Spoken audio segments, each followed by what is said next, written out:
Last time on Dice Funk. I apologise for my friends. They're all a little slow on the uptake, so we're going to take the boat down to 666 on Hell, River Styx. That the deal, I'm guessing? The Styx River gets all the fame, but the river you're going to want's the Phlegethon. I have a raven. I can send him out and have him spy on shit for me. What he sees is a ship which has sails with a certain insignia. It looks like a downward-facing sword, and the hilt has a kind of radiating lines out of it as if it's a sun. That this symbol is of the faction, the Believers of the Source. Who doesn't love a good ascension? Love a god. I just really love the gods. Ascension, how great, huh? The Conduit of Fun allows her to know what a person thinks would be the most fun and to give it to them, but with a kind of dark genie twist. I use polymorph. I'm a giant spider now. I want to ride Lancelot. All right, I'll ride on Nifyx. Heck, it's a giant spider. Okay. Giant spider has an ability called web sense. While in contact with a web, the spider knows the exact location of any other creatures in contact with the web. Yep, you touch the web and you immediately know there are 100 million spiders in this web. Cool. A spear appears to be made out of gold, and it's shining faintly. I want to cut it loose and grab it. I am Charity. Free stuff? You are welcome to my holy weapon, which slays the evil that befouled heaven. And that's the time when King turns and rams the spear through Lancelot. Oh, shit. That's us.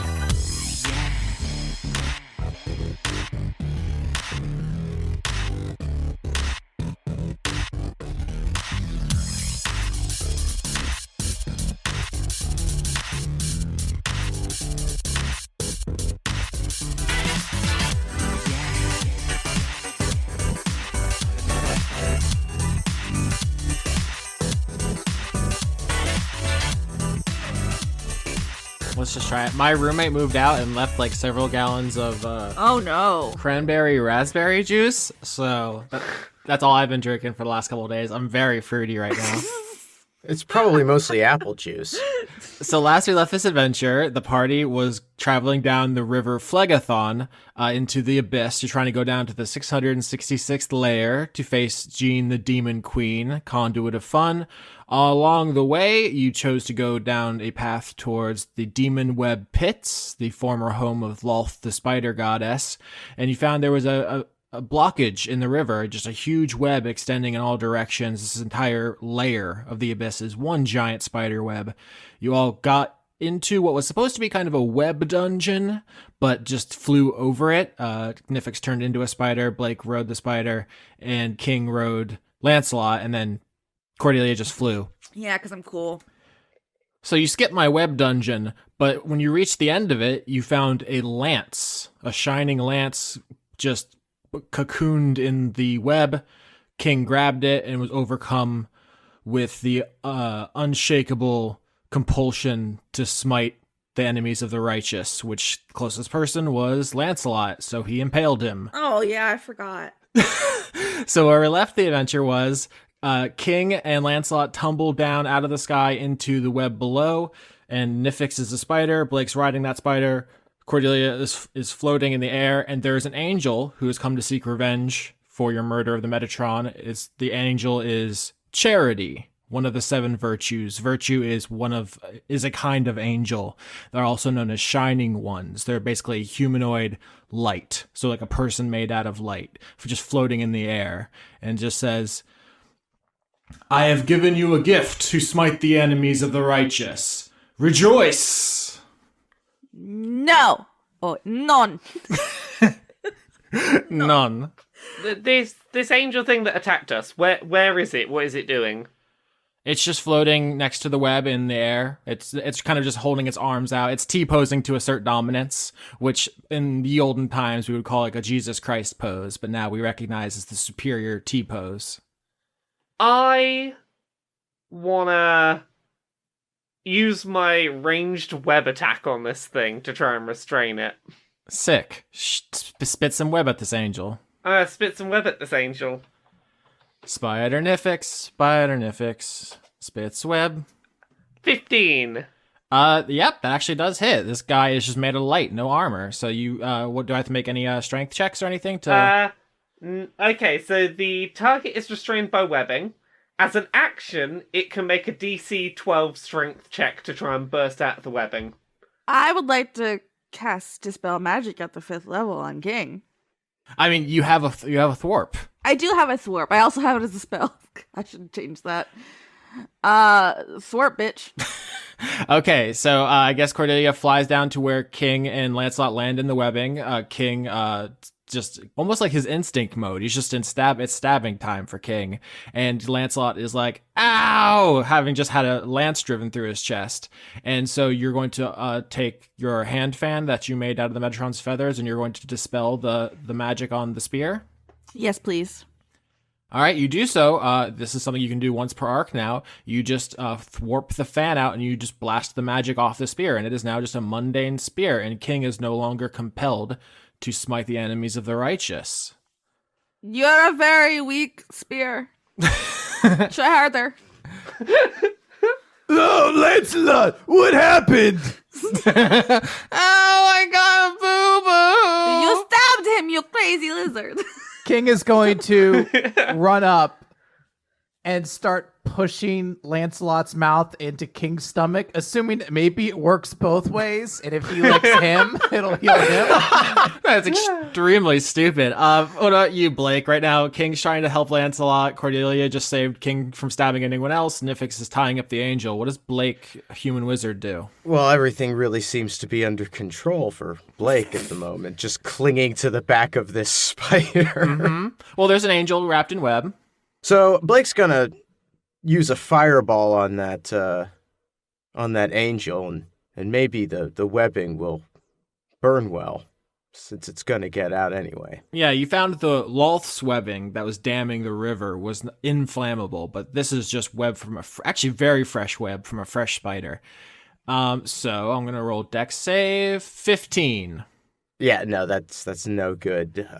So Roll damage. yeah, that's gonna be. All right, it's gonna be only 25 damage. Yeah, it could be better, but you shoot a huge fireball into the angel, which covered in webs immediately begins burning in earnest. You just immolate the entire angel, and it's on fire up there. I think actually at this point, the angel having its weapon disenchanted and being outnumbered 5-1, I think is going to try to escape. Is anyone going to stop it? Yeah, I want to try to fucking. I'm going to say there's a wall nearby, and I want to impale it with its own spear into the wall. So you're basically in an entire layer of nothing but spider web. So you can you jump onto the wall, you stick there, and you, from that vantage point, make a ranged attack to try to throw its own spear back at it as it flies away. Do I? Oh wait, no, I'm a warrior. I have proficiency with everything. Fuck you. 23. That really hits, yeah. Okay, so 17 damage. Yeah, so King, you jump off of Lancelot's bleeding chest area and stick yourself to a webby wall and hurl the lance into the fleeing angel, the burning flaming angel, and it impales it through the chest in the same place it stabbed Lancelot for maximum poetic justice. It gets impaled and goes flaming in a flaming spiral down into the lower depths of this webby dungeon. It falls out of the air and presumably burns to death on the way down. Do we see it die? Is this an off-screen death? We'll say actually, okay, so it falls, but this falls like several stories down through holes in the web in this web dungeon, and it hits like 3 floors down and gets stuck on the wall like upside down, like a Petrine crucifixion, and it like the Hanged Man tarot card, and it's burning with a lance through its chest, it's through its back, and you can stand there and watch it die, and it will do so. Actually, I mean, it's made out of light, so it kind of just fades away and disintegrates. As the spider, I can walk on webs without any problem. I can walk down walls without any problem. I want to go retrieve this spear if possible, so that we can still have it as a thing that the party has. Yeah, Cordelia took all of its magic, so it is now a mundane spear. It has no special things. That's totally cool. It is a spear. It is a ranged weapon we can give to someone who can't necessarily ranged attack. Sure, I don't know if we established this last episode, but you are attuned to Sharon's ore now, Nifyx, and so take an additional +1 to your spell attacks and spell save DC. Oh heck. You actually have 2 magic items now, the energy drink, or the pin inside the energy drink, and you have Sharon's ore. So you're getting all the magic items for yourself. You would have had a third one if Cordelia wouldn't have blasted it, although that would have taken an entire boss fight against King, so we made a choice. Yeah. No. Okay. Good call. Yeah. Like, no item is worth fighting King. I mean, yeah. That sounds lame. He's very big. He's very big. So you skipped that fight. Suck on it! Lancelot's still dying. Oh, fuck. Can I attempt a medicine check on him? Sure. With a grand total of a 10. I'm never gonna, be able to fix people. King's just back to, lick my nipple, maybe that's where the power is. I rolled a 9. No, that was con. Damn it. I got a 19. I rolled a 7. All right, Blake, how do you save Lancelot's life? Well, Blake's gonna tear the lower halves of his pants at the knee to turn them into cutoffs. Yes, cutoffs are exactly what my mental image of Blake needed. Yeah, and he's going to use that cloth to tie up the wound and bandage it thoroughly. All right, so Nifyx is still a spider. Lancelot's life is saved. Blake has shorter pants. King is caught up in the web. Cordelia is still just floating. What do you all do? So we're ultimately trying to find a way, clear a way through this webbing so that the boat can get through. Is that right? Yeah, there's this web dungeon is blocking the river. So you figure you'll delve into it and find something that can get it out of the way. I think the first thing I discussed last episode was go to the top of it and cut it down. And that's where you found the spear. But I don't know. I mean, that can be another roll. We could... Can I quickly just check something? So while I'm in contact with the web, I know the exact location of any other creatures in contact with the web. Are there any other creatures still in contact with this web? Yeah, we had this conversation last episode, and I think I said... Oh, yeah, there's a bunch of spiders. There's 100 million spiders. In fact, I want to give you something for this. You sense a particularly large spider in the vicinity you think may have some kind of authority here. Lolth is dead, the spider goddess who once ruled over here, but there is a clear hierarchy in Lolth's culture. She obviously, was a big patron of the drow, and they have this entire matriarchal hierarchy. It's a big lore thing, but there's a spider here you think may actually be important and helpful for you. So okay, and generally under polymorph, characters can't talk. Can I assume that as a giant spider I can talk to spiders? Yeah, you speak spider, yeah. Okay, in that case, I want to go have a chat with this spider if possible. So I think Lancelot can't fly. He's too injured now, but he can carry King over the webs as we go back to the way we're going. Everyone's just following Nifyx, who doesn't say anything. She just strides confidently forward as a spider, and you're like, that spider seems to know what she's doing, so that's fine. And Blake's just riding you, so he's going wherever you're going. What do you guys talk about on the way there? Let's get a conversation to set the scene before I introduce the big spider. Spiders have so many legs sometimes. It just kind of feels like a slap in the face. As a reminder, Nifyx has offered to turn you into a thing with many legs if you would like. It's not the same. Well, King's slapping around his pockets. He's like, What? He's slapping around his pockets. And he's like, What? oh no, I think I lost my book. Oh no! Which is my way of saying that all my questions were stored on my phone, which is smashed to pieces right now. So I have no access to my list of common questions for him to ask. Oh no! Well, now we know what King's going to be doing on his next downtime. He's got to go to the library. Yeah, get a new book. So if you could kill everyone and be the strongest, would you? What? I don't remember what I said. Who we kill? We kill who? Whomst? Everybody, and you would be the strongest.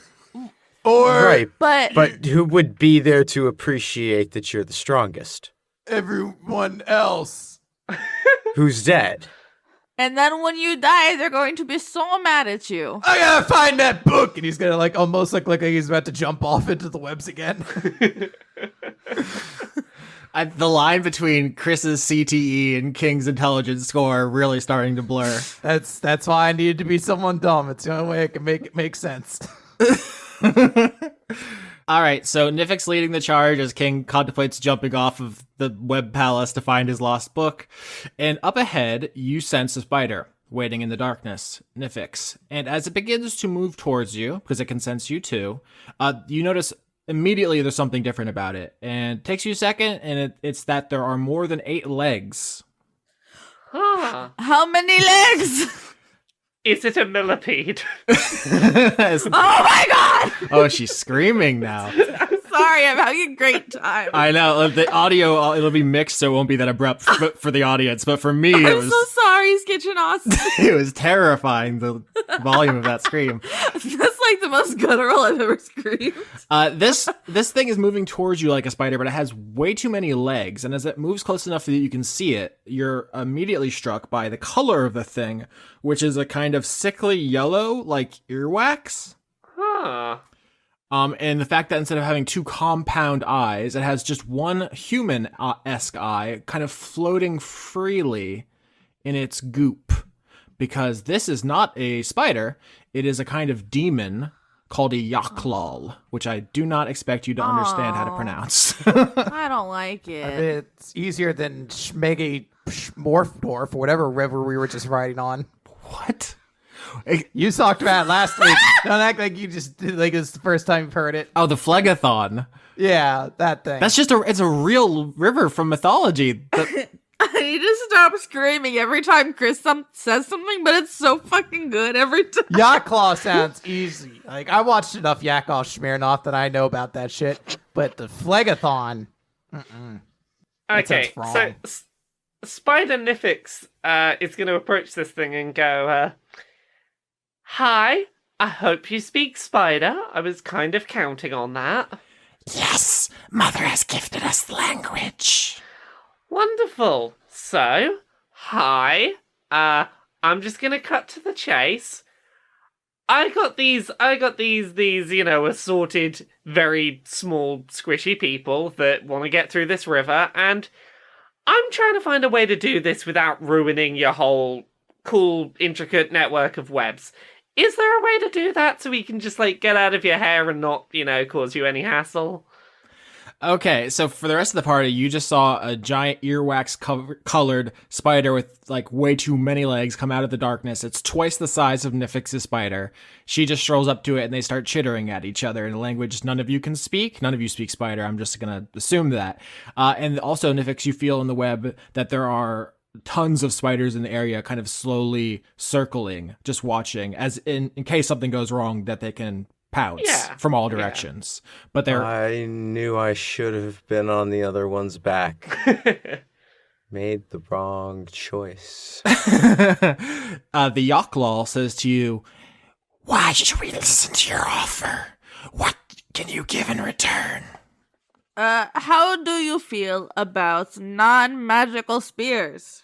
Okay, I think Cordelia just yells that over the two of them chittering. She does not speak spider, but that is a cute thing to say. The Yaak-Lal does not pay you any attention. It does not want a mundane spear. Thank you, though. Okay, so Blake starts tapping Nifyx on the shoulder and says, "Hey," in Gnomish, "Hey, so if you make her feel so she looks good and smart to all of her other people, that gives her power and standing in her community, and then she'll probably open the way for us. Yeah, just a tip." I'm capable of a great many magics. I could help you to be larger. I could help you to be more heroic. I could help you to know things that the other spiders around wouldn't want you to know. I could give you knowledge that's power. What kind of magic could I provide you that would help you to, more so than you already do, maintain your very powerful position? The Queen Mother has gifted me powerful magics. You cannot offer me any sorceries to compare to hers. The only value in the abyss are souls. Oh, do we have any of those? Did we hold on to any from heaven? Ah, god damn it. No. So, idea. Let's kill Lancelot. Give him no. Whoa! No, I was gonna We say. just fixed him! I was gonna say, can we offer to kill somebody for the spider? I mean, that's exactly our profession. Or could we offer like the soul of that angel we just killed? No, when you kill... Okay, so you killed an angel. This is something you would all know in character. When you kill something that is made from an alignment, not on its home plane, you just sent it back. Okay. So Charity just went back to heaven. If you kill something... Oh, so we got to go to heaven to kill it again? That is how that is how it works. If you kill something in its home plane, it dies forever. How many souls and what kind of souls would you need to make this equitable? The Yaak-Lal says, If you can bring me a great and powerful soul, then we will allow you passage through the demon web pits. But how will we know you hold up your end of the bargain?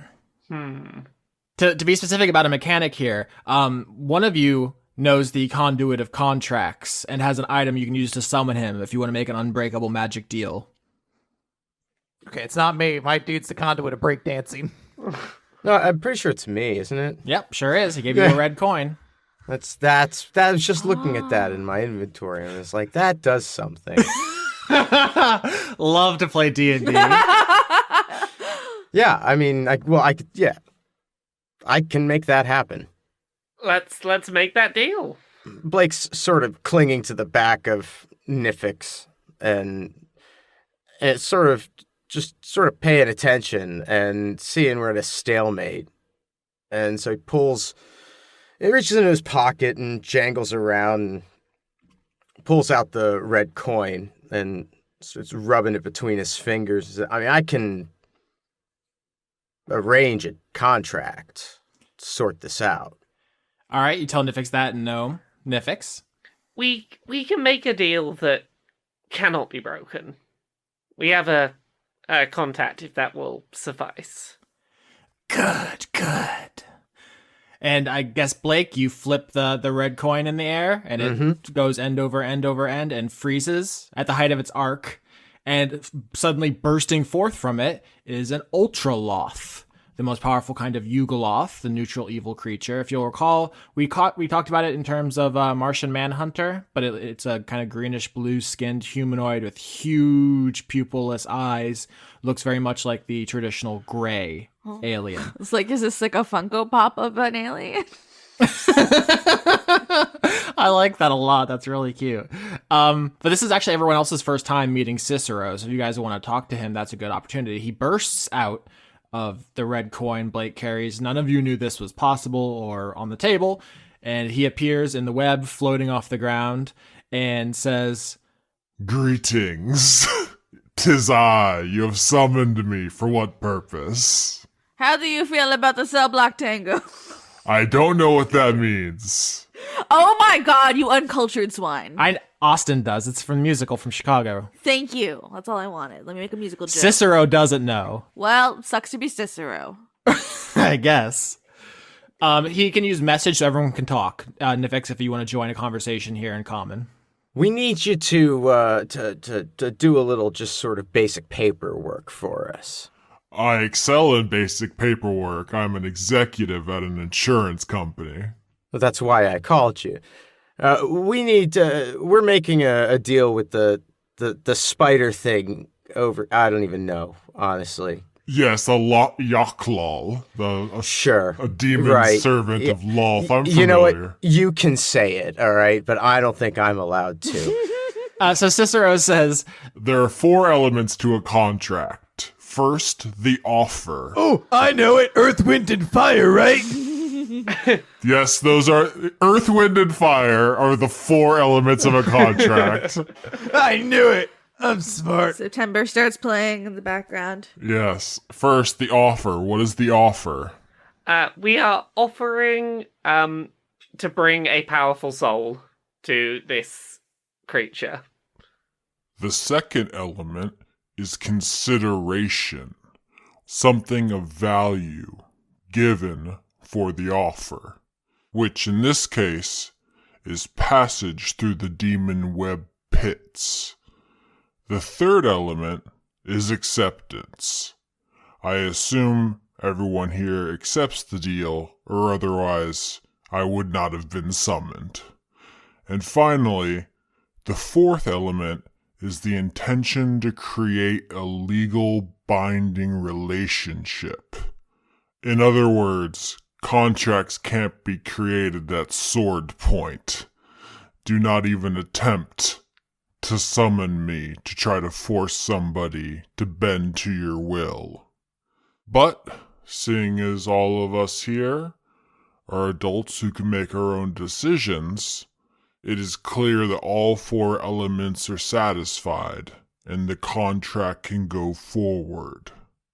The only thing we have to discuss now is my fee. What's his fee?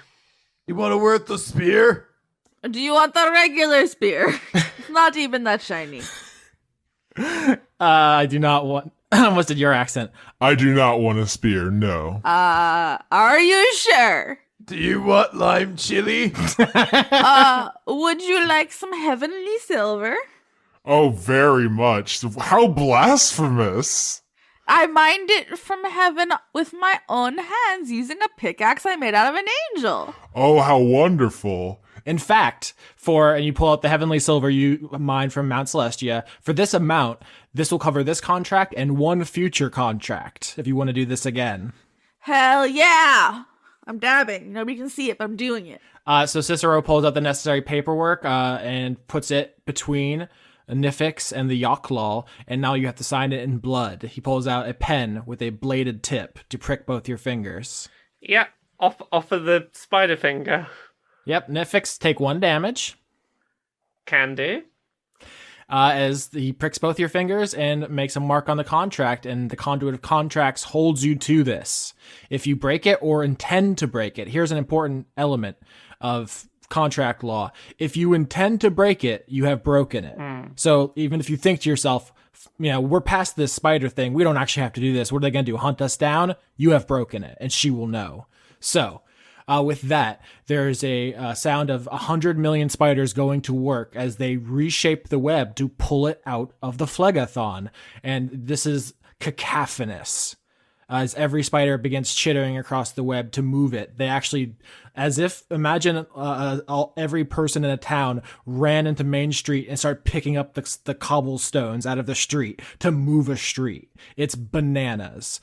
But that's what's happening all around you. Every spider in here is starting to move web to create a channel through the web for the Hermes, our discothèque/boat. Hell yeah. So, I don't have any intention to break the contract, but just like out of curiosity, like what does the conduit do if the contract is broken? I think Cicero, who do you Ultralofts have mouths? Hold on, let me zoom in on this picture to see if you can do a wicked smile. I don't really see a mouth. There's impishness. He is a neutral evil creature. It will be bad. There will be consequences. Okay. There's something called liquidated damages in contract law. Let's just say you don't want to be liquidated. Okay. That's just true. That's really a thing, liquidated damages. That's what will happen to you if you break the contract. So, What is that? yeah, wouldn't you like to know? Is that the thing that happened to me? Wait, what? I'm talking IRL law. Oh, when you got sued in real life? Yeah, when I got sued. No, I don't think you got liquidated damage. They put you on like a payment plan or something. Yeah, I got like 2 degrees. It's fine. Court sucks. Cicero will be much less kind than the people you borrowed money from. He's gonna put you in a juicer. Yeah. So Cicero nods and just teleports back into the red coin, back wherever he came from, and you all are free to climb down from the web back onto the Hermes and continue your journey. The Yaak-Lal chitters, thank you. Last question for the RDM/lawyer. So, polymorph. Blood for signing a contract. When I transform back, that's not like different blood.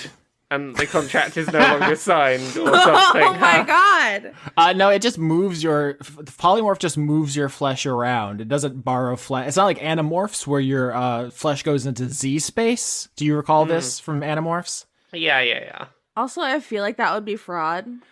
Yeah, you don't want to do a fraud either. Oh boy. Yeah, I didn't think it'd be the case, but I felt it was important to get on the record. No, it's very good. It gave me a chance to talk about Animorphs, which I'm in favor of.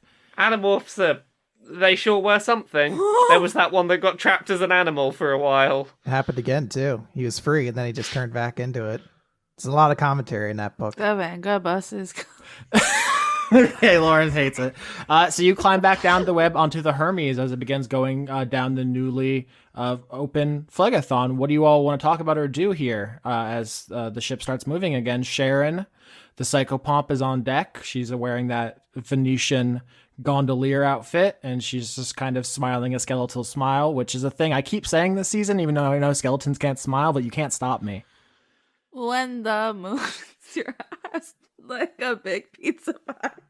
Oh, I'm on that shit today. I was gonna sing the gondolier song. That's not actually a gondolier song.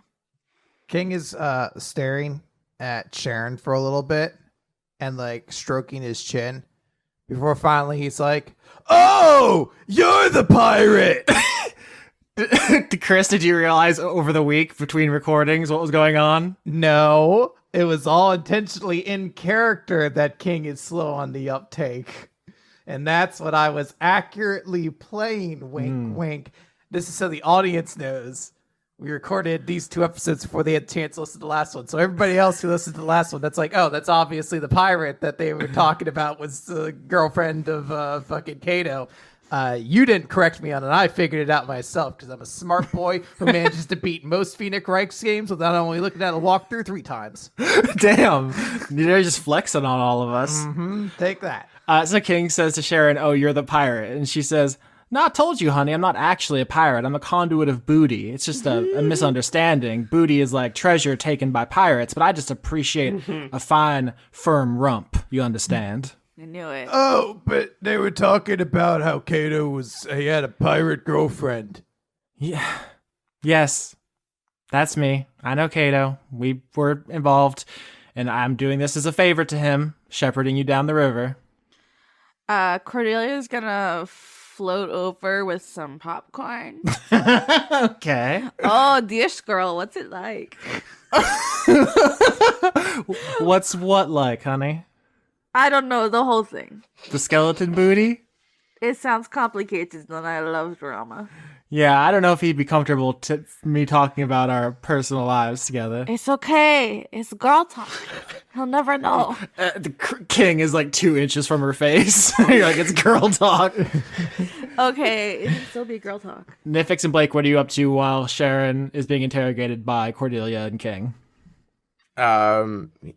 Blake's gonna get another pair of pants out of his... Oh, you're not living the cutoff lifestyle? No. He's not. You don't want to be mid-2000s Kevin Smith where you just wear jorts everywhere? What a look. What a powerful look. Jorts and hockey jerseys. I wish that was my life. What is your life, Chris? Hockey jerseys are expensive. They are. So you go and get some new pants. I think Lancelot finds you below deck, Blake, and says, "Thank you for keeping my blood inside." Yeah, that's, sure. Happy to do it. You see where my pants are? Oh, hold on. I don't really fit in here. Let me get small again. Zoop! Lancelot reshrinks down into baseball size. Oh, much better. I fit in the hallway now. Yeah, that's definitely, yeah, no worries. How's the back? Are you all right? It hurts when I smile. Yeah, it always hurts when I smile, too. Oh, that explains a lot about your general face. What about my face? Oh, you don't smile very much. Oh. 'Cause it hurts. What a pure boy. Yeah. I'm like, I think you got roasted. This works on several levels. Oh, no. Now Blake is so profoundly sad. He is very profoundly sad. Or actually, I don't know if he's sad. He has a lack of happiness. Is that the same thing? A deep question we're asking. Oh, mood. Right? Is there anything we can do to help? Do you need like a face surgery? No. I think it's fine the way it is, but I appreciate that. I mean, I meant, in a sort of metaphorical hurts when, but Tiny Lancelot is savage. No, I got the metaphorical layer. We're speaking in symbolism and literally simultaneously. That's a literary technique. Oh my god, suck my dick, Lancelot. Nifyx runs in to next to Lancelot and goes, "He's just a grumpus. Oh, little grumpus. He's just a grumpus." I really don't read much for pleasure either, frankly. I mean, unless it's like a good Jack Clancy, then I'm into it. Oh, the video game developer. Right. Yeah. Well, he did a bunch of books. Good old Jack Clancy. I don't know what you mean. He made video games. Clack Jancy.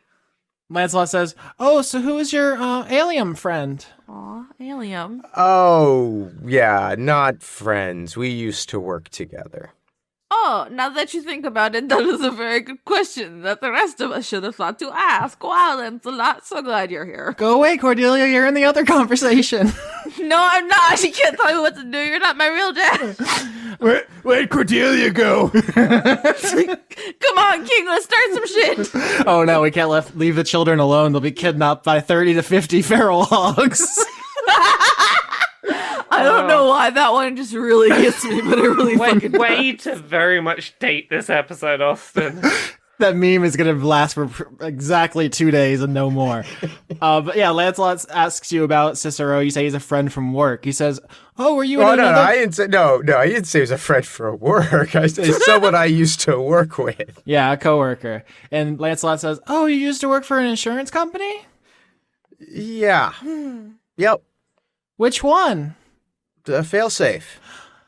Oh, I have to go. Bye. Where? Nifyx is gonna follow. Okay, back upstairs. King and Cordelia are you roasting Sharon. Well, King's was just talking. He's not. Yeah. If she's not interested talking about it, he wasn't like, "Ooh, time to dish the gossip." He would just finally made the connection, and he doesn't have the sense to not say it out loud. I wanted to get the gossip, but also if she doesn't want to share it, that's totally cool. I mean, this is D&D. We can do whatever your imagination wants. If you want to... She turns to a motorcycle, and we have a fight in the air with another person. we do it right away. Okay, I'm going to take another cranberry sip. Yeah, King and I will jump on the motorcycle, lady, and ride. Do you have some vodka in it? No. It's apple juice. No, he just gets turned on sugar because all Austin eats is like corn and lettuce. Hold on, wait. You have cran raspberry juice, and you're not using it as a chaser? I mean, it's probably apple juice, let's be honest. I know, but I'm just saying, I've never in my life heard of somebody just actually drinking cranberry raspberry juice. Maybe it's because I'm surrounded by alcoholics my whole life, but... I'm sure that's what it was for. Like I said, my roommate left it. So I'm looking at the ingredients. The first one is grape juice. Okay, well... grape juice. Fuck off. Second is apple juice. God damn it. Got him. God damn it. Yeah, they probably were using it to mix with alcohol. Everyone knows I'm a teetotaler. But, Austin has never done a single alcohol. where were we? Oh, yeah. If you want to gossip, but just set the scene.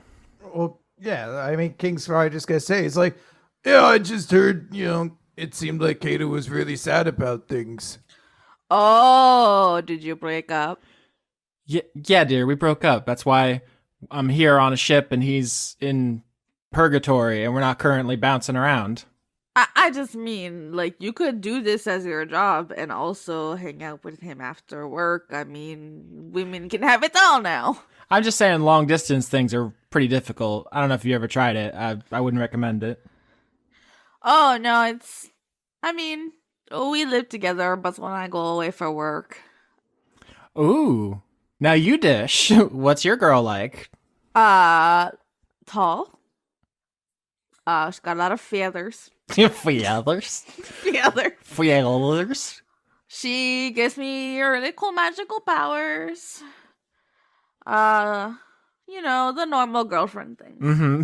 Feathers and magical powers. That's what it's like to be a girlfriend. Yeah, she gave me Gustav. I'm gonna point to Gustav. Wait, which one of you is the big titty goth GF? ¿Por qué no los dos? You both can't be the big titty goth GF. Why not? Expand your mind, Austin. No, I understand. I 100% know what you're going for. She's doing that straight person thing. Which one of you is the girl? Which one of you is the boy? Oh, we're just gals being pals. Yeah, she's a goofus. Austin knows what the fuck's up. ¿Por qué no los dos? Okay, again. King, thoughts? So, wait, I thought maybe there was something bad that happened, but do you still have feelings for Cato? Nothing bad really happened between us, per se, not the way you might be thinking in your gossip-crazed minds, but something happened and we just became distant. I don't know if he wants me talking about it, if he hasn't told you already. He went through something, and I couldn't help him, and then it just wasn't the same after that. Would it help if we knew? Cato's my friend, and I want him to have the best. And I'm not looking to gossip. I just believe really strongly in love. Aw. Well, if that's something from his life that he wants to share with you, I'd encourage you to help him. I think he's still hurting from it, but we were close, and I couldn't do anything for him, so... Okay, plan of attack. King, you, we're gonna go see Cato, and we're gonna help him get his groove back. Oh, no. I think he can already dance. Are you guys gonna take him to Italy to eat, pray, love? Oh. And then we have to get out of there before sunrise? Are we just gonna quote, romantic movies titles? No, that's just... Never mind. But yeah, she tells you that something happened with Cato and it was traumatic for him and he kind of withdrew and became more distant and it affected their relationship. It's not like they had a falling out or anything. They're still close, which is why she accepted the favor when he asked, hey, can you take my crew down the river to kill a demon? And she was like, sure, they can be on my cool discothèque ship. It is a very cool discothèque ship. Below deck, Nifyx, you catch up with Lancelot, who's found some snacks on the dance floor. It's all these gyrating mains in here. These, if you remember, they're like the bloated corpse guys. They're just doing the. How is Ted's face doing? Oh, you melted it clean off. Oops. So He's never been happier. So, hey buddy, what's up? What's up about that insurance place? Have you tried these snacks? They're real bad. Hey. We're friends, right? Yeah. What's up? Failsafe is a company run by Yaak-Lals out of Gehenna. It's the neutral evil volcano. Okay. You know, where you slide down forever and the landscape rips all your skin off and you fall for eternity. That's fun. That doesn't sound fun. It's kind of a metaphor for insurance. Also just a thing from D&D. I didn't even have to make it up. It all just fits together perfectly. So do I get the sense that is the extent of Lancelot's problem, that there's not something specific going on here? It's an evil insurance company run by evil people from the evil dimension. It's just very bad. It's like, what if you found out, Chris worked for Blackwater? Chris, no. Oh, you guys found that out? Yeah. Shit. Okay. Well, that's okay. That makes sense. I misread the situation. I got the impression that there was a specific thing that they something specific to you was a problem going on, and I thought, well, if it's going on, I want to make sure my buddy's okay. I'm not gonna make a big deal out of it. Blake saved my life. I understand. Yeah. And also, that alien guy helped us. That's pretty cool. Yeah. I'm sorry about the whole, evil insurance capitalism-y whatnot. It's a whole plane that's one big volcano you roll down infinitely and he rips you to pieces. That's the whole plane of existence. Yeah. I really can't picture Blake working there. I mean, there's one city. It's called the Crawling City, and it literally has leggies and it crawls around on the volcano. But if you're not in the city, you just roll down infinitely. If you get to the so-called bottom, you just flip back around and you roll down the other side. Like, here's the problem with that place for me. I'm real uncoordinated. Like, at some point, I would get curious and go, oh, I want to see what the edge of this place is like, because, you know, that's going to be a hell of a view, and oops, I'm off the edge, I'm falling forever. That's just me. Wait, so you don't think it'd be a good challenge to climb? Oh. Oh shit. Oh. Okay, as Nifyx begins thinking about cool challenges, the boat begins to tremor. But let's go back in time like a minute and a half before we get there. King and Cordelia, anything else you want to say to Sharon as she tells you about Cato and how he went through something, and maybe you can help him get past it? Is there anything that we should know before talking to him? What are his favorite snacks? Well, he loves milk. That's probably his favorite snacks. Do you have any milk snacks? I have a lot of lime milk at home. No. What you said, was there anything you should know? All I'd say is that I think he's doing his best. I think he really wants to help people. It's just he's been through a lot. Things have happened, and he just wants to make up for it. And That's so relatable. And I'm pretty sure I know the answer, but just to be safe, I'm going to do an insight roll on her. Yep. 26. Jeez. Okay, with a 26, which is bananas good, King, you get the sense that she's being 100% truthful about Cato. Really, what happened was he went through some kind of trauma. It put distance in their relationship, and they broke up, even though there's not really anything that happened between them necessarily, and she wants what's best for him, and he wants what's best for the world. He's doing his best. All that's true, 100%. With a 26, what I'm going to give you, though, is you notice that she is not making eye contact with you, King. Her eye sockets, once again, she's a skeleton, her eye sockets are filled with fire, just two smoldering fires, but you can tell she's looking at Cordelia through this entire conversation, and no matter like how loud you are or how close you get, she just doesn't look at you. Avoiding eye contact usually means they're hiding something. At this point, the boat begins shaking because Nifyx was thinking about how much she would love a good challenge, like climbing a volcano that extends for all infinity, and it is specifically kind of a metaphor for selfishness. At which point, Oh no. an enormous black gate rises up from the Phlegethon in front of the Hermes and begins opening as you hear Jean's voice again. And she says, "Hey girl, I got something for you." We don't want any. King's super excited. No solicitors. Not you, brat. Talking to the other one. Which one, me? Yeah, you. This voice is just booming out. All of you can hear it. Yeah, you, gnome. I know what you need. I can get you what you need, girl. Okay. Well, what you got for me?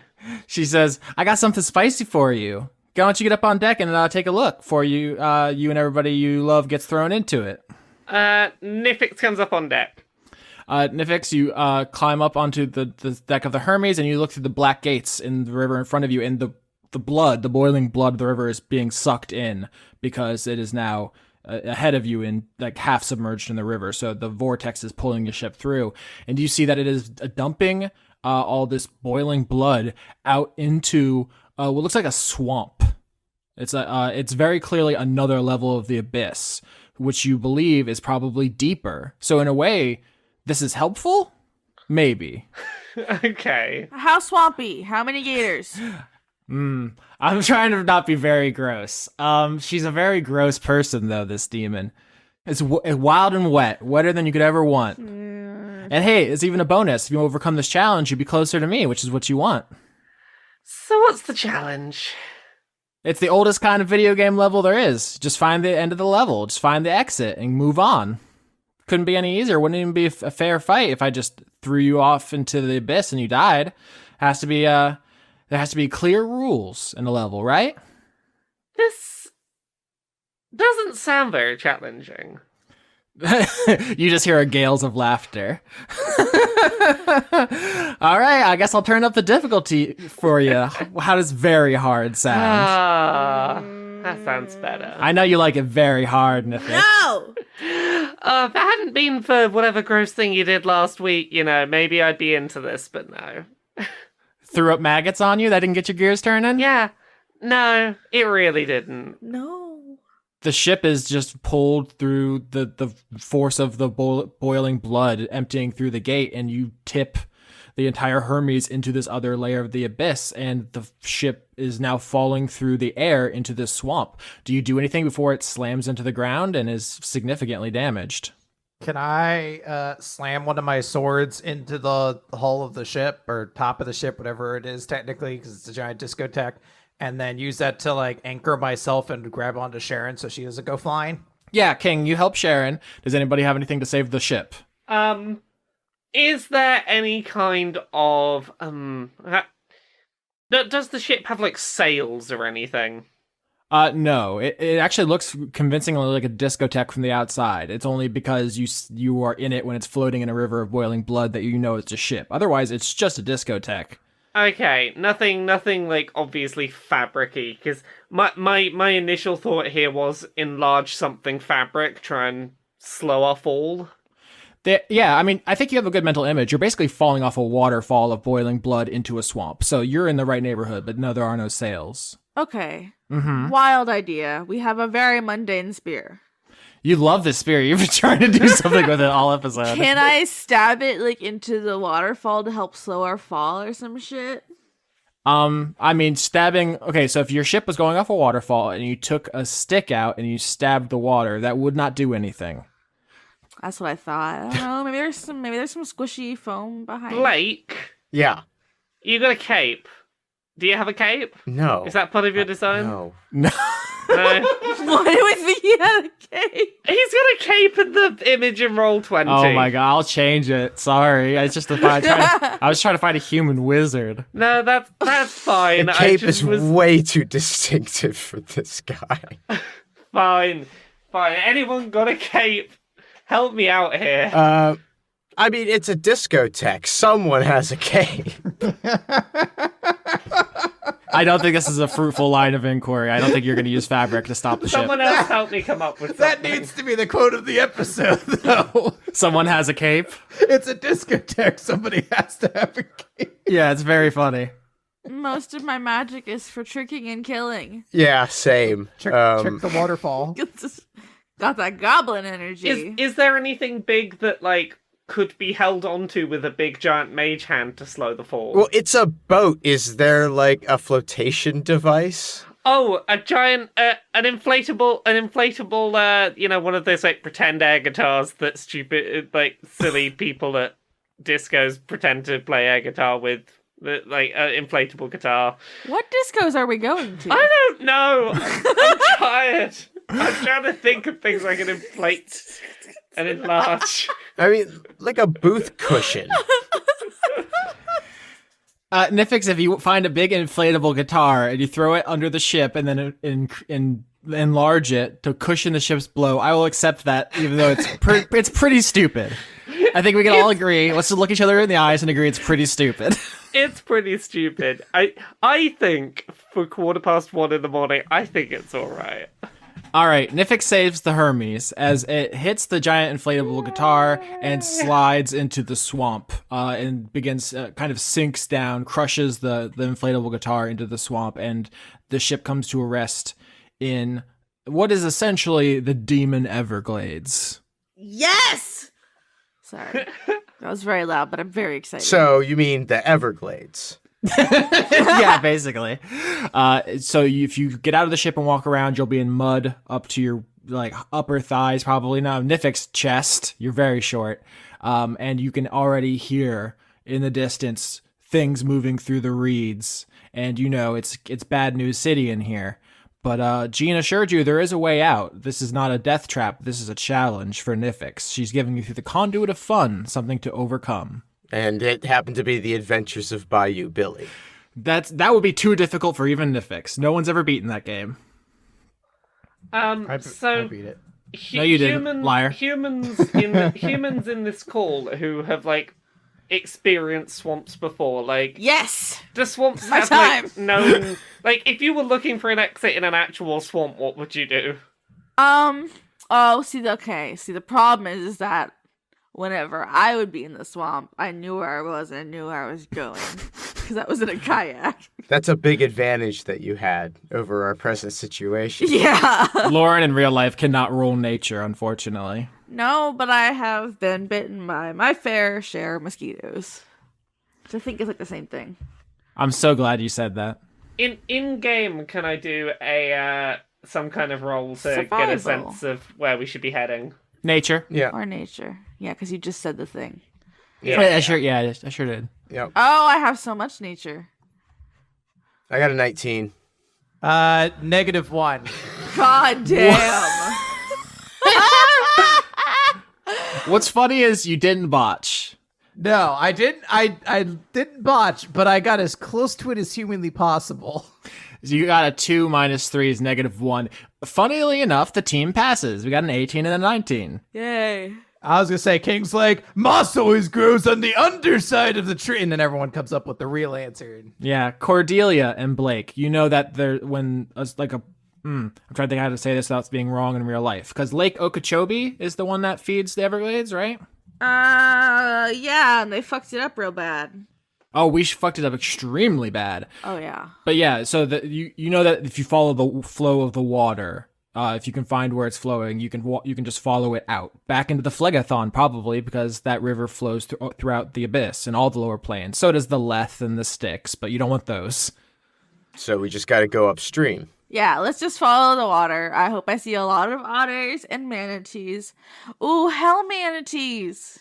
So the party gets out of the Hermes and starts following the flow of the water. I assume Can we not take the boat with us? there's not enough for it to move. Will we not need to take the boat through? No, we can come back. That's a good question. You get the sense that this is part of the puzzle. Gene made you a level. Yeah, so we've got to not only find the exit, but work out some way to get the boat there. Can we shrink the boat? No, there's people in it. Can I carry the boat? So you can reduce halves the size of something. Half of a discotheque is still too much to carry. That's a lot. Yeah. But, I mean, that's not a bad idea if in conjunction with something else, maybe. But right now, you guys begin working your way through this swamp. What do you guys talk about as you're just kind of waist deep in muck and way too hot? The humidity is 100%. You feel like you're dying. I'm not in the mud because I can fly, so sorry, y'all. True. It's not too hot for me. I'm like 90% underwater, so... I cannot believe this level of the abyss does not have central air. Don't trust me, Nifyx. Even those of us who are above the waist in the air, it's really not a difference in experience. See, having central air would be too easy. That is true. Where would the fun in that be? May my sweat cool you, and I'll just kind of wiggle on top of him. Oh, that's a really good idea. And Blake casts Ray of Frost ahead of himself so he could walk into it. That's really good. I do like the Florida versus UK thing here, where like Florida's so hot, it's like hell incarnate. Although every building does have AC. In the UK, it's like it's chill except for like 2 days a year, but there's no AC, so you're essentially dead. It hit like 104 Fahrenheit, and we don't have AC, and our homes are designed to trap heat in, and Lord. I was dying. Ours broke, like a year ago, and like 30 minutes in, I sat down in front of the unit and just sobbed. Yeah, it's 104 fairly frequently, but we can just crank it if you can afford it. Also, I love to crank it. Anybody else have anything they want to talk about? King's going to say, I kind of don't want to kill Jean. Why? I don't know. She seems kind of fun. Yes, this has all been a whole lot of fun so far. Do you enjoy this swamp? I don't think King's like completely off track. Like, her fun stuff is a little murdery, and I'm not a huge fan of the vomiting maggots, but like that seems like a good conduit. ... If someone that wasn't her had it. I mean, I have not had fun once yet, so. Well, the Megatron was just annoying and boring, but she's kind of fun. It seems like a shame to get rid of that. Kind of fun. I'm sorry, I just don't see the appeal. if we keep saying fun, is it gonna like ping her or something? Like, As you say that, God damn it. roll perception. Never. Okay. Everyone roll perception. I don't have a -3 to this. I should hope. 21. 18. 16. Holy shit, everyone crushes it. So all of you are aware of sounds throughout the swamp. There are things slithering and snarling and growling all around you in various directions and distances, but none of them seem like they're interested in you until that changes. And all of you hear it at the same time, so none of you are taken by surprise. Something's closing in on you, and it's buzzing. Can we like all simultaneously turn our head at the same time? Mm-hmm. Like a cartoon. Or an M. Night Shyamalan film. Yep. So you all are going to get the drop on a swarm of what are called chasme.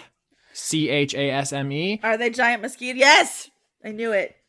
Sometimes they're fly demons, but obviously I have created mosquito demons. You're so excited about it. They're mosquitoes which could physically take you in a fight. Their proboscis, their needle things, are just lances that rather delicately sip at your blood. They're just gonna impale you. Cool. Does that mean I can get the drop on them with a spell? Yes. Okay, I'm going to try to cast Cone of Cold. That is a Constitution saving throw within a 60-foot cone, directed at the bugs, not me and my friends. 15. Nope. Sorry. Roll damage. Coming through the mangrove forest is just a swarm of huge demon mosquitoes, and they're just buzzing towards you at this one collective enemy. And as they break tree line, Cordelia just hits them full force in the face with a cone of cold. 45 damage you rolled, huh? Are any of them dead? Yeah, they start dropping like flies. Yeah, okay, because creatures killed by the spell become frozen statues. Nice. Yeah, you kill multiple of them and they start dropping in. We could roll initiative, but I think all of you got the drop. What do the rest of you start doing?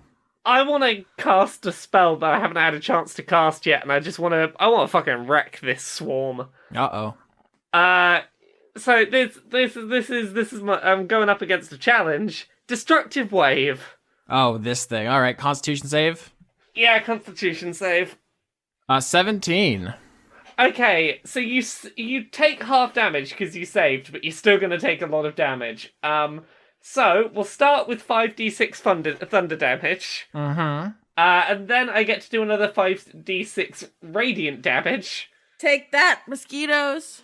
7, so that's what, 15 damage across thunder and radiant. Yep, 60 total. Blake, do you want to finish this off? I think you can kill the rest of the mosquitoes before they even get to you, and we need to roll initiative. Just an absolute slaughter. Yeah, I think, gosh, Cone of Cold seemed so much fun. So let's do that again. Oh my god, twins. 14, I fail. Yeah, you do. All right. They have 6. This swarm has 6 health left, so you can roll if you want, but I'm more interested in you describing, all three of you, what you do as this swarm of giant mosquitoes breaks into this area of the swamp from the mangroves, and you just fucking annihilate them like a firing squad. I'm filing my nails casually. Nifyx turns around, throwing out lightning with one hand and radiant with the other, attempting to basically like the big spell she's got, going like, oh yeah, challenge. This is the challenge room. Surely these things will survive at least one blast of my strongest attack. Not if everybody gets a surprise round, which aren't a thing in 5th edition. I know. Don't tell me. Oh shit! And Blake's just fiddling around with this coins in his pocket and thinking about, God, did I leave the oven on when it died? King, how do you feel trudging through mud, and before you can even draw your sword, they have annihilated a swarm of demons? So, I understand that this is an audio medium. But can I just stop to comment on the fact that those mosquitoes have mullets? They They have little toupees. I was gonna say the same They thing. all have little, like, they all have long, like, rocker hair. And in my mind, it's the only thing I can see. It looks like a toupee. So I assume that's why King's distracted. Is he's also noticing that all these bugs have hair. And he's like, I didn't know mosquitoes could have hair. This is out of character. But does anyone else think these things kind of look like if Meatloaf was a bug? I could see I it. would do anything for blood. Oh, Meatloaf. For the record, this is the illustration from the 5th edition Monster Manual, so it's the most recent one that they're ribbing. So I'm sorry, it's got a little wig on. I'm not ribbing. I'm just commenting on it. I was like, I can't not see it. It kind of makes me think of Phantom of the Paradise, actually. It's kind of like if Flubber from Big Bad Beetleborgs just had a pointed nose instead of a long one. I was Austin removing it, so we changed the subject. I deleted it so they could stop dunking on it. But does King say or do anything in character as they are annihilated before you can join in? I know he loves killing. I will say this. I think King has a lot of faith in his teammates. So as he saw it coming and he saw them reacting, he didn't even bother reaching for his sword. He knew they had it. If you're bored, you can smash some of the ice bugs that I have turned into ice Why would I need to do that? They're already dead. for fun. What? Don't you like to smash things? I love to smash things. All right, so King, you have supreme confidence in your friend as this glade is just lit up with magic and the enemy is felled. Good job. Take that, Austin's boss fights this season. Nifyx looks at this pile of mosquito things that have fallen to the ground and just goes, I thought this was a challenge. I'm really not impressed so far. I believe that is what we call weak sauce. I think at this point, Jean chimes in and she says, "Oh, you already got your boat out of the mud and all the way back to the river? Oh no, we've got our plan for that, but Oh, then maybe you should shut your mouth, Nifyx. How about that?" why even throw a thing at me if it can't even get to us and it just falls down dead? That's the same as not fighting anything. A, they live here. They were already here. B, I want you to use up all your magic so when you get to me, I can curb stomp your skull open. It's fine. I've got plans for that. It's all good. All right. So, question. Are the bugs that were frozen floating? No, they crashed into the swamp. Damn. That's not how physics works. Could be in the D&D world. You know what? You're not wrong. Yeah, you're here, Austin, oh, that's not how physics work. Anyway, let's go back to that volcano that you fall down forever with all your skin falling off. I am owned right now, so I have been gotten thoroughly. Your toupee, fucking mosquitoes. My mullet mosquitoes. Mosquitoes. We're trying. So the party begins trekking once again, having overcome those demon mosquitoes, and you actually follow where they came from, right? Because that was kind of on the way there, and you drew their attention just kind of trekking through the mud.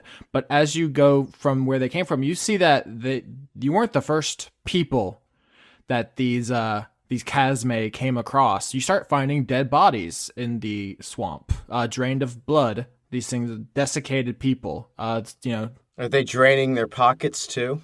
Yeah, I was about to roll investigation to loot the corpses.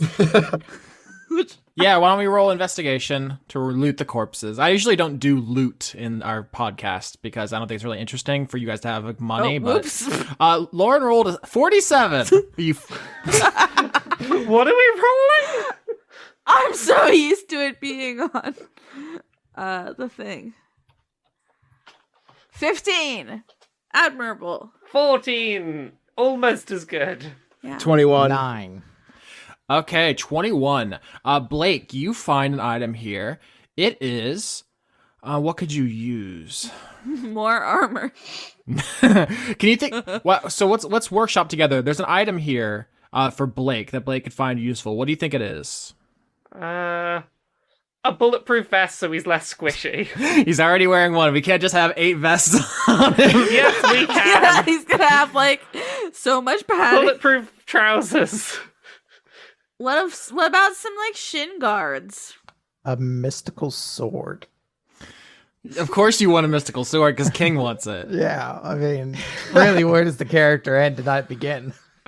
A cursed haunted doll. No.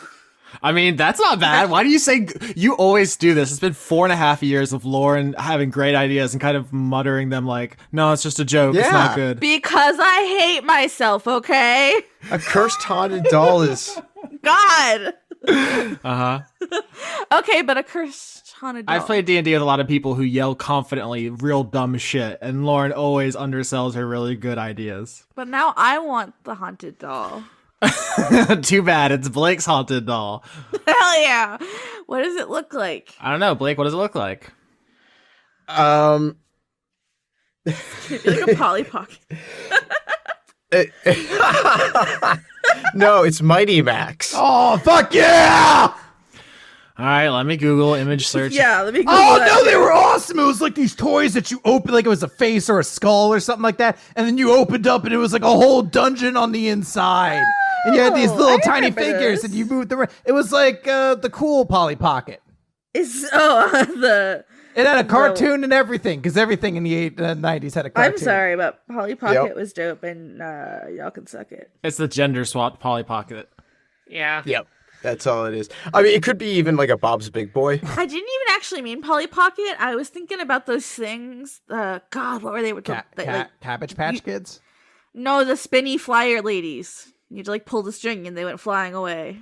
Beyblades. I think you just made up a terrifying action figure that didn't exist as a child. Okay, well, you guys keep talking about D&D. I'm gonna find this toy. Hold on. All right, so Blake, you start searching through the dead bodies you find in the swamp, and you find a child's toy that's like it looks like a creepy doll, but you can open it up, and inside it has like a diorama almost of like a creepy house or something for that creepy doll inside of it. It's like a really interesting toy based on Mighty Max, a thing I just learned about, and this magical item feels like it has some kind of power in it. You don't know what it does yet, but it has some kind of power in it.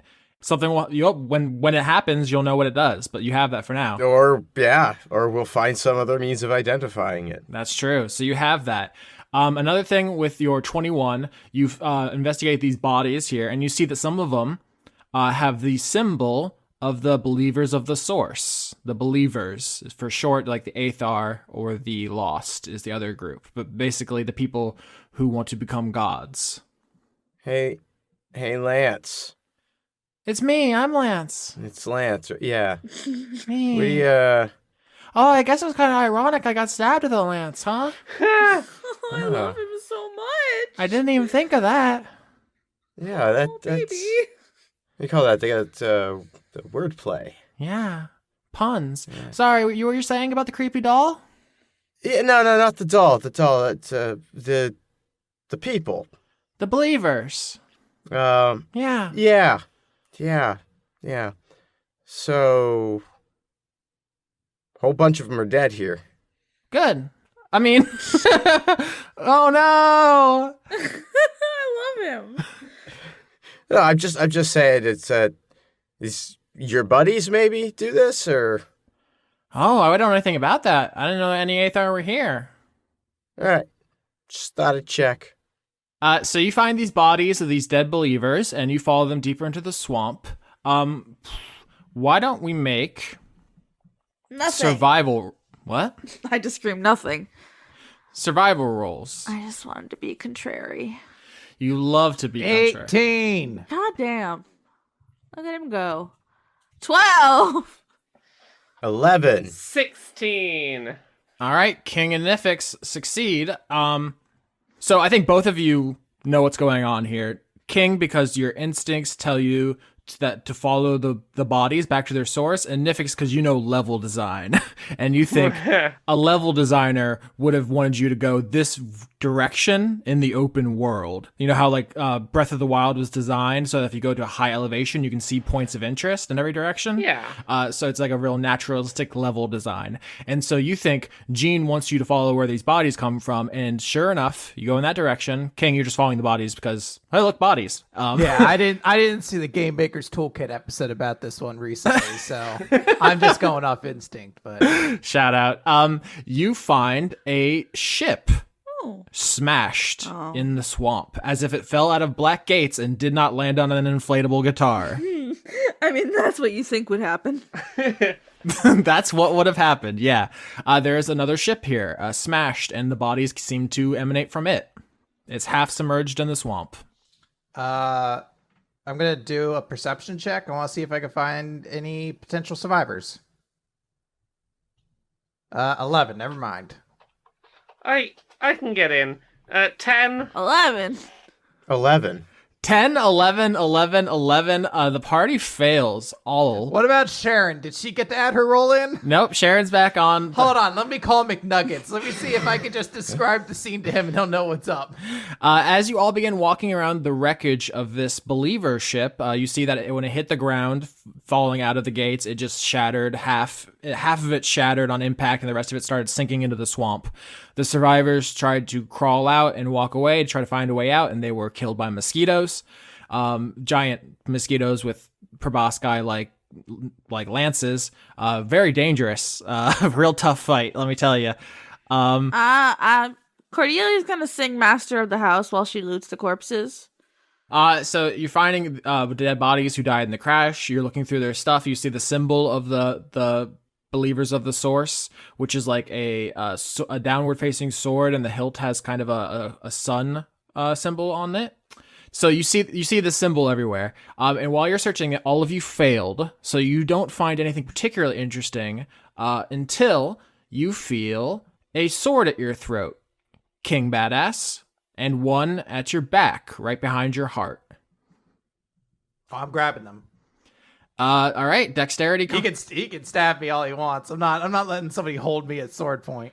All right, dexterity contest. 20. Fuck you. I crit. Eat my nuts. Hell yeah. King Badass, not King Bitch. 10. So you're searching through the wreckage of the believer's ship. Someone puts a sword to your back and a sword to your throat simultaneously. Same person comes up behind you, and you just immediately do like a taekwondo flip as you own this person's entire sauce. I want to hold my plate at their throat now. Hell yeah. Oh, it's an adorable kitty. With the chubby little face. And I know who this is, too. So who is this character that you throw onto the ground and hold at sword point, King Badass? King's gonna be like, oh my god, it's Lloyd! And then he's going to, you'd think what he would do is pick Lloyd up to do this, but instead he dive bombs onto the ground to give him a hug. So everyone else, someone just came up behind King, put a sword to their heart and throat. He judo flipped them onto the ground, and now they're cuddling in the mud. What do you do? Friend of yours? Business as usual. Yeah, it's my brother Lloyd. Brother? Yeah, he's my brother. Your brother Lloyd. Yeah. Do not be offended by this question, but are you adopted? Oh, yes.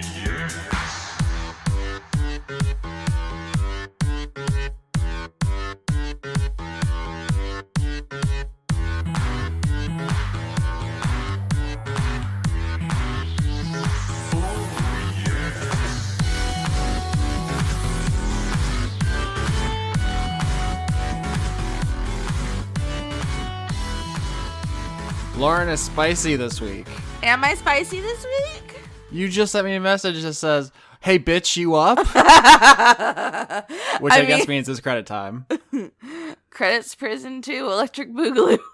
All right, so everyone knows the music credits are in the description, as well as all the Patreons. Patreon.com/Austin Yorsky. That's how you get on the list we're going to read. You're at Rargalicious everywhere. Buy my titty pics. I'm poor. That too. Patreon.com/Laura K Buzz for Laura. Patreon.com/Weekly Manga Recap. That's Chris. And Patreon. Please help him. Please help the boy. Patreon.com/ofhorse. That's Conrad. Everyone's stuff is clickable in the description. What is also called? The show notes is another term for it. The show notes is where you can find all the information you crave. It's time to read names, Lauren. Oh, Bozak blew my cover 7, going to heaven to kill or seduce Evan. A werewolf with a Chinese menu in his hand. He knows how to live that life. Mm-hmm. Aaron Norgard. Aaron, conduit of Tuska. Nope, pronounced Tuska. Or is it Tuska? Tuska. I love when people include pronunciations, but only after I've already fucked it up. Thank you. Abigail Grace. Adrian Y. Aftershock, conduit of sacrilegiousness. So, that's a good word, sacrilegiousness. It is. Agent Hedgepiggle. That's a good name. Aki Savalainen. Albert West. Aaliyah. Alex Vepra. Allison the Purple. Is Moose a plant? Eventually, we're going to narrow it down to the last 2 organisms in the universe. Well, see, my problem is that my brain is full of mush, and I will forget all the things that Moose has already been declared not to be. We have brain problems. An otter playing patty cakes with you. My God. Andrew Birmingham. Andrew Faget, conduit of making Dice Funk canon in BreadTube itself. All right, do I got to search it? Is everybody going to have a link for me? Or okay. I would really like to know more about BreadTube. That's a name for leftist YouTube. Oh, I really wanted it to be a tube of bread. Yeah, okay. I love bread. Andrew Grothin. Andrew R. Andy Harkins. Anna, conduit of procrastination. Anthony, patron of Dora. Antonio, conduit of snacks. Also me. Arachnivolt, keeper of the credit prison. Arcanist of... pronounced Julia? We're really dumb. Please help us. Arja Limited. Oh, I'm doing another one. Conduit of everyone buy Laura's book Uncomfortable Labels. Do it. If you're going to use our credits to help the other people on the show sell their stuff, that's what we call a win-win in the industry. Exactly. Arjun de Koning. Arthur North. Ash, defender of Lauren and lover of women. Oh shit, I got bodyguard. Aubrey Hunter. You have your King's Guard. It follows you everywhere to go to protect the titties. They're very powerful titties. Austin Korgsky, conduit of Best Boy itself. Austin! Ow. You guys are awesome. Isaac. Gavel. Conduit of gavel, gavel, gavel. Did we do Aubrey Hunter or did I miss it? That's a great question. Aubrey Hunter, just in case. Just in case. Hey, Jade's near the top of the list now. Someday I'm going to figure out how to make Patreon do it by something else besides alphabetical. I've tried. It just won't do it. Also, it deleted my draft this week for the new episode. I had to retype it. Well, that's rude. Patreon, fuck off. Backwards of Conduit Sparkle. Be like Lauren's bra and support her titties. I agree. Beef Swellington, conduit of meat. Also be like Lauren's bra and stab her mercilessly. Oh, no, don't wear underwire anymore. Underwire can suck my dick. BJ, conduit of miniature giant space hamsters. B-Ray Echo. Before we continue, I gotta say, I got tiny nips. Blue 6. Boness. Brady, conduit of successful murder. Finally, no. Is this one of the plausible deniability things? Oh no, please come back. Oh, please stop. No, don't. Brent, still every episode of Dice Funk Goatly. Thank you, Brent. Thank you. Callum, more importantly, how is Moose? Merce. Moose. Parentheses and in parentheses Turner. Everyone asks who is Moose. No one asks how is Moose. Why is Moose? Oh shit. Callum Turner has terrible memes. Be gone, knave. Oh no, more fights in the credits. Cameron Abbas. Candace, listen to Dice Funk Starling. Caradwen, conduit of crushing on Austin in a respectful, non-horny way. That's the only way. Charlie, thwart me, daddy. Shockley. Chris, conduit of bad decisions, Walling. Hold on, let me get another run at that one. Charlie, thwart me, daddy. Shockley. How's that? Is that better? I think people want the daddy voice. Christ, man, conduit of judging your weak ass sins. All of my sins are extremely dope. Christopher Charlow. Coho Blast. Conduit of Half-Thor, Grunderson, first of his name, bringer of Run Out of Space. Cosmignon says Ragtime the kitten says hi. That is an amazing name for a kitten. I saw the kitten on the social medias. I do love the social medias. That's where the kittens are. Counterfeit. Sierra Saldana, Oh, prophet of R and Jesus. you just want to do it this week? Well, I just know how to pronounce that name. You got excited. Q, I appreciate you. Yes, you, Cumber. DL. I do like to keep things on the DL. Dandy Snuff. Daniel. Daria, go right. Oh, it's like a order. Daria, go right. Dawning Frost. Deathworm, conduit of good pets. I feel like Jessworm and the word good Mm-hmm. next to each other is not. No. Maybe it's the deathworm is the species and it's a good boy. Okay. Decibel. Dennis Pancake Detlefson. DM Tau. Now I have to deal with player shenanigans. Oops. It's like killer whales. They're called killer whales, but they can be good. They really like to murder. Yeah, we watched that documentary when they were very rude to that seal. Don Johnston. Dorian, Conduit of Devotion. Dr. Goatman. Dr. Isix. Dragon in the server room. You do it.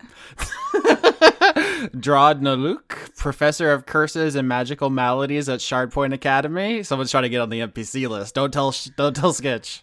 I feel like I ask this literally every single month. Mm-hmm. Is it Dylan and Rillin, the dog, listening on a lazy Sunday morning? Also dishes. It could be Dylan and Rillin. It could be Dylon and Rylon. Or Dylan and Rylon. You never know. It's a mystery. Dylan, Conduit of Biggest Skeleton Booty. Ebrand, Kinky Asgardian Ass Claps. INRJ. Ecord. Elder Dog. I like an elder dog. They're very chill. Yeah. Elderly Goose, here for the Dice Funk cinematic universe. Eleanor, no, not Dicey's Periton, Horned Vampire Lady with Depression. Also you. That's a big mood. Elaine! Elizabeth Jackalope. Emma Morant. Emma, High Priestess of the Mystery Moose. It has a following now. It's almost a religion. It's a cult now. Did we say bird yet? I can't recall. Bird, and when I say bird, I mean any possible kind of birds that you have to tell us. Oh, so we can just do really wide guesses, right? We should be like vertebrae. Yeah. Also, bugs, maybe? Indigo Van Dane. Erwan the Logadek. Ethan Lawrence. Extellaris. Fabian Got That Dank. Fire and Brimstone, Redeemer of Stone, Conqueror of Mountains. That'd be great if they sprinkled it throughout the credits. Florian H. Francois Arsenal. Francois V. Frank Sands, Listen to Continue podcast in Dice Funk. That's my show. Gabe, I named my Roomba Steve Dave Albacaris. Good Dog, Conduit of Scritches. Grapefruit Juice. Graffiti? Graffiti. Yeah. Graffiti. Graffiti is spelled differently. Conduit of Rhetorical Questions. Guinevere Cummings. Goddamn it, again. Half-Thor the Grunderson, first of his name, born of fire and brimstone, redeemer of... Harbinger of Glory, the forerunner of Retribution, the firm of I didn't even notice as the next line. Fuck. Harley Astor. Harrison Andrew. Harry, King Badass. No, King Great Ass. Hedron Master. How do I make friends? Regards, Conduit of Social Faux Pas. Ingmar Grimon. Ink Drop the Ooze, Inducer of Oosmosis. Careful, it's contagious. Isaac, Conduit of Tux the Penguin. Are we talking about fucking... I know that's Tex. There's a penguin in Animal Crossing named Tex, just so everybody knows. Jaden, Smith, one assumes. James Neely. Jamie, the pink-haired massacre is coming for you, Aust. Oh, God. No. Okay. Janiac, Conduit of giving Austin a month off from the credit abuse. And I'm feeling very domed right now. Everyone's coming directly for me. Jaspel, back to school. Jay Logan, Conduit of Queerness itself. Jayish Wizard, the Wizard J. Jealous Goddess Cosplay.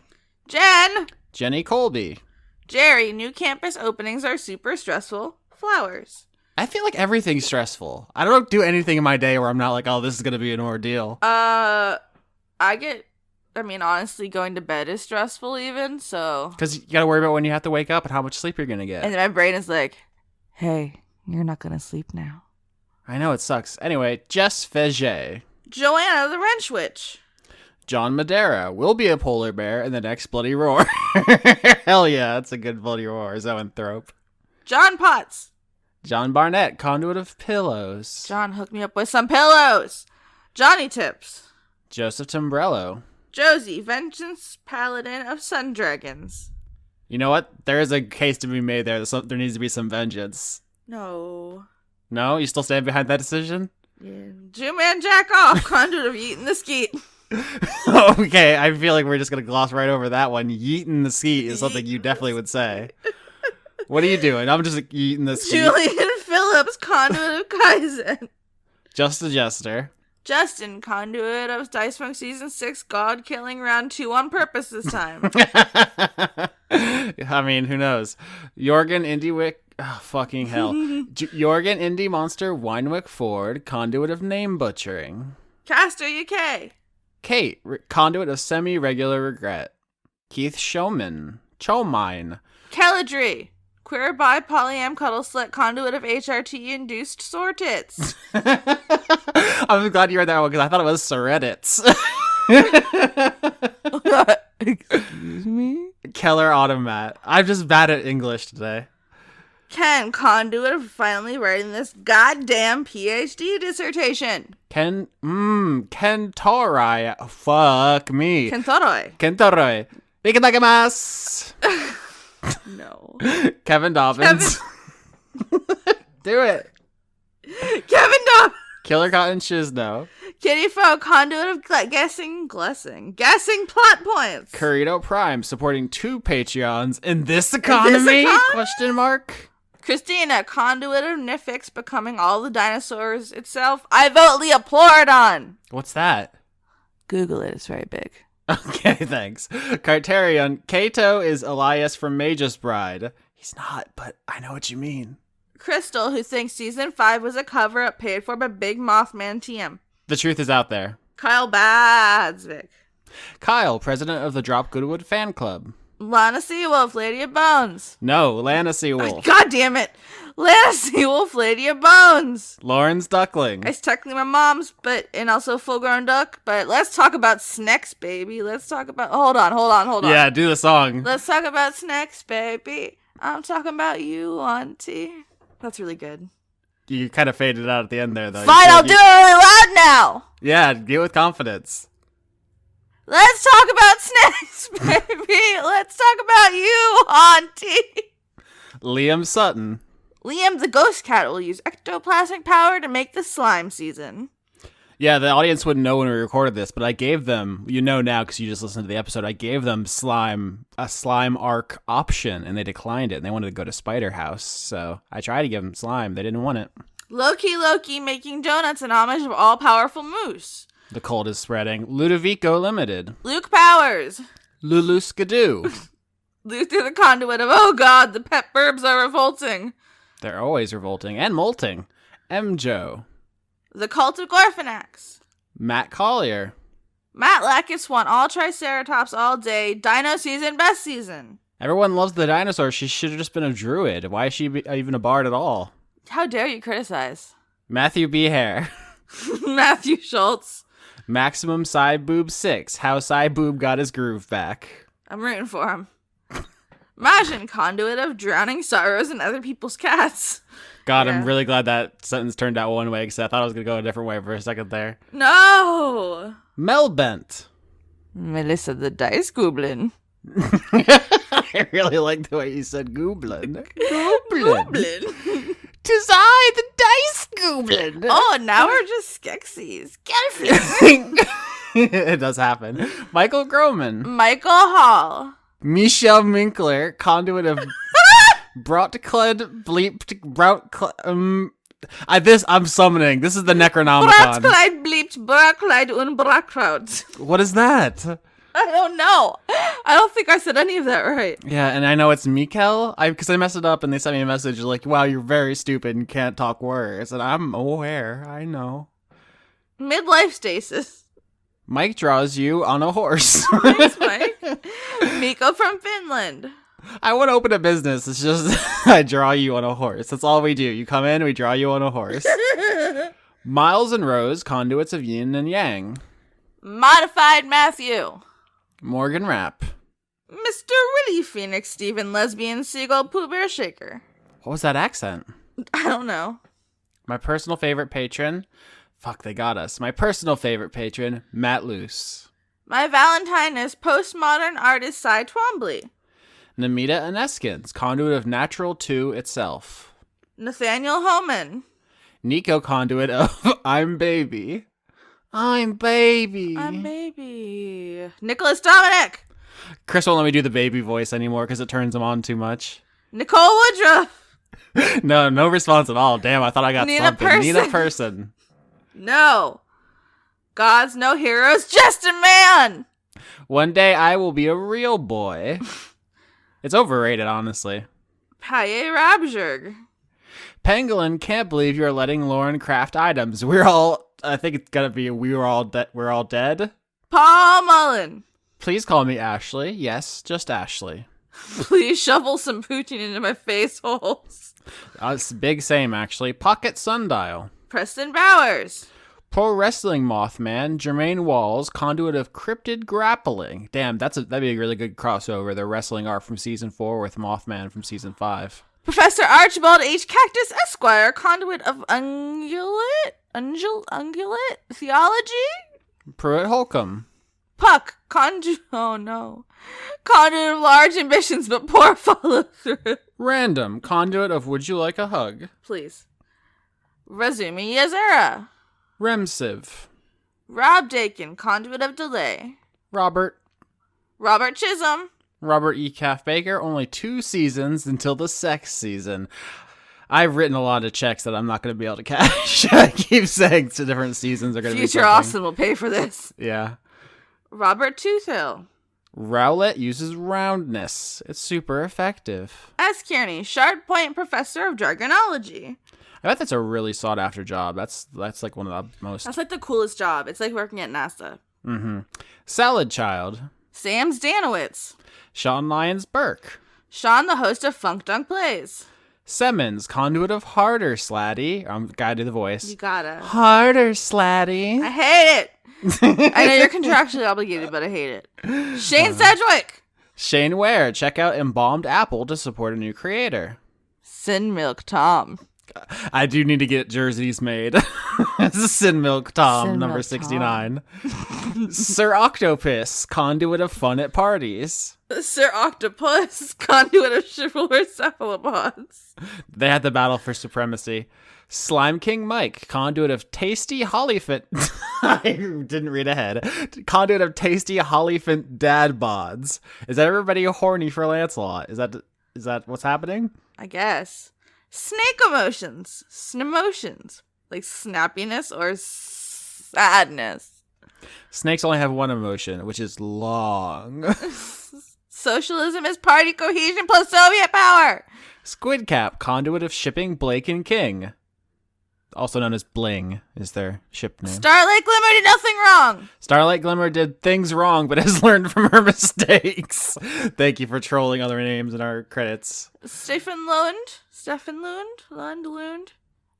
I love you, Stefan. I'm sorry.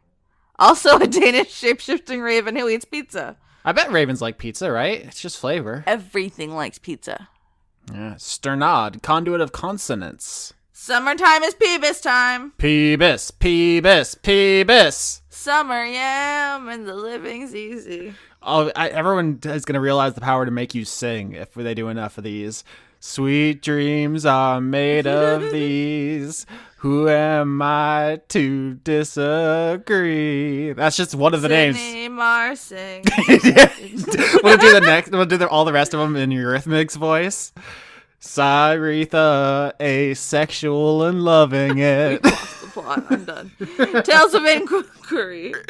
Teraflops, but Terra like a name. Teraflops. Tentaclost and Futanyorski. Excuse me? Excuse me? He's so offended.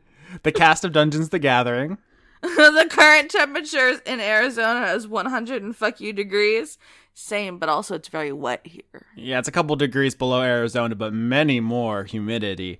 The murderous mongoose who's secretly standing directly behind you. God, thank you. Take me, mongoose. I welcome the sweet release of death. Mongoose death specifically. The notorious boy got a job. I'm proud of you. Congratulations on capitalism. The precursor. God damn it. The titanium-headed, the heavy-handed friend of centaurs. The whole thing's in here. Good job. Tim Lutton. Toby Gleason Stack. Tom Bowers. Toshiro Kuru, conduit of never living up to my own impossible goals. Good news for you.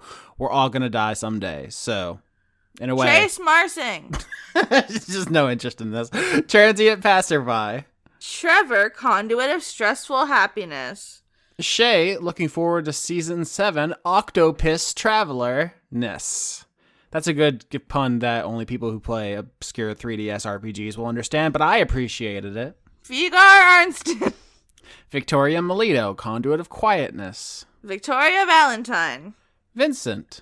Vinny, conduit of vaping that ass. Vaping that ass? What does that mean? I don't know, but I had to say it like that. Okay. Violet Skittles Unicorn, if it helps. I'm a unicorn. You're welcome.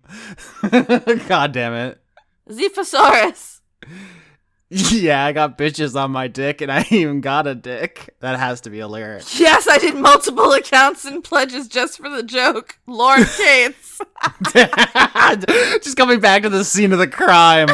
Lauren Cates fucking showing up with all the detectives like, yeah, quite a crime that was committed here. Thanks. Z23619. Zoltar, the Viking Death Metter. Metal Caterpillar, conduit of retribution.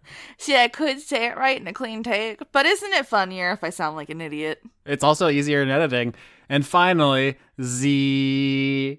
Corum overslept, and now he's at the end of this month's credits. It's very cute. That was pretty cute. Yeah, I just picture with like the little the snot bubble, you know. Wee. You know what else is cute? Cats giving us money. Oh, okay. You went in a different direction.